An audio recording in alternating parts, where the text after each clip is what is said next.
Hey, good morning, friends. Dustin with Sunblessed Farms. Just wanted to shoot a quick video to show you difference in the plug for your rack. So if you wind up ordering a custom rack, or if you happen to be one of the lucky folks who owns a whole fleet of these machines and you're switching between the rack from one machine into the rack of a new machine, maybe you've got some older machines and then you got some pro models, and the pro models have switched to the newer rack system, then you're going to want to pay attention to what I'm going to show you next. So what you're going to want to pay attention to is this thing here and the orientation of the wires. If you can see, we've got two thinner wires that are, I would say, in a vertical position on here. So you got your two thin wires, and those are for the thermistor. Get my hand out of the shot so maybe it'll focus better. So those are for the thermistor, and then if we turn it over, you can see the thicker wires that are there. Those are for those are for the heater elements. Now there's two orientations based on kind of when these machines were made. One orientation, this one, is what we call the China orientation.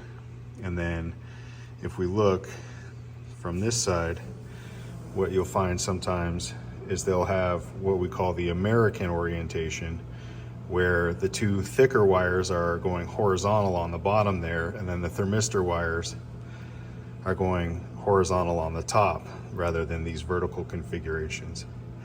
So if you have multiple machines, or if you buy a custom rack, make sure that these wires go in the right orientation when you put it back together, to make sure that you're getting the correct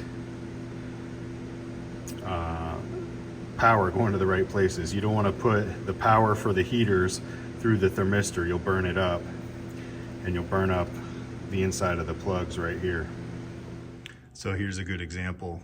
If I was to put this rack, which is from one of my larges, if I put this rack with the wire orientation, this is the American orientation, so you got the thick wires and then the thin wires in a horizontal configuration rather than the vertical.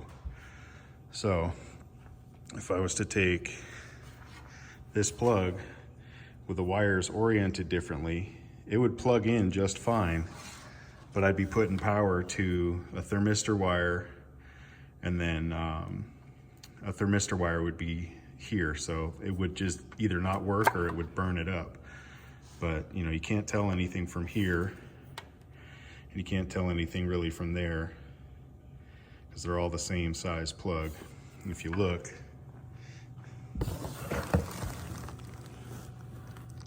those are all essentially identical in terms of the receptacle for the pins.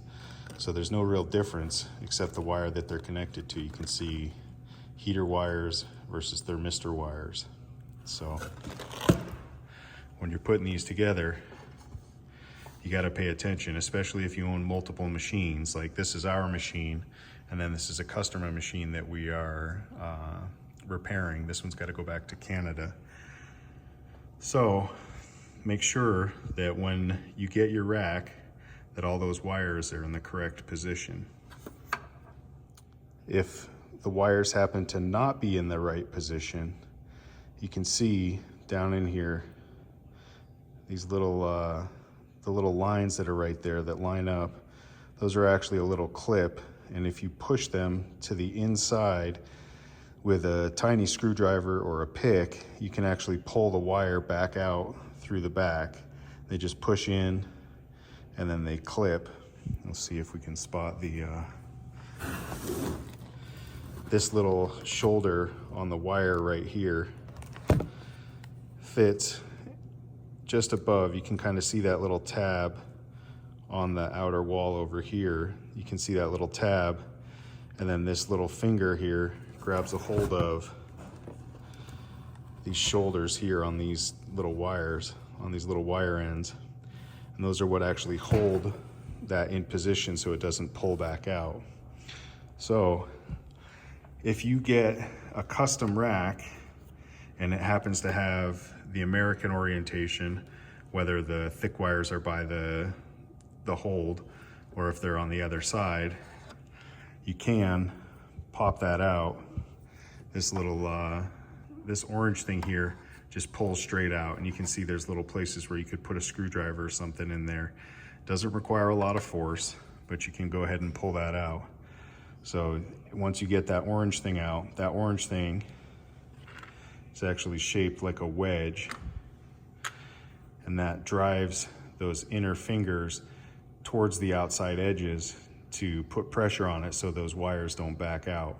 So you would just get your little pick down there and push that little finger right there in, and that would allow this wire in this corner to pull out. And then you can change the orientation of the wires to match. You can see we've got, looks like the thin wires are in the sheath, and then the thick wires are there. So the thick wires would go in these two holes and the thin wires would go in these two holes. But there is some adjustability in that. So you'd pop this orange piece out and then move those fingers and get it adjusted. And that would give you the option to go ahead, and if you have, you know, racks that are mismatched, you could go ahead, spend some time and make sure the wire orientation is the same in all of your racks if you happen to have multiple machines. And that way you would avoid any trouble.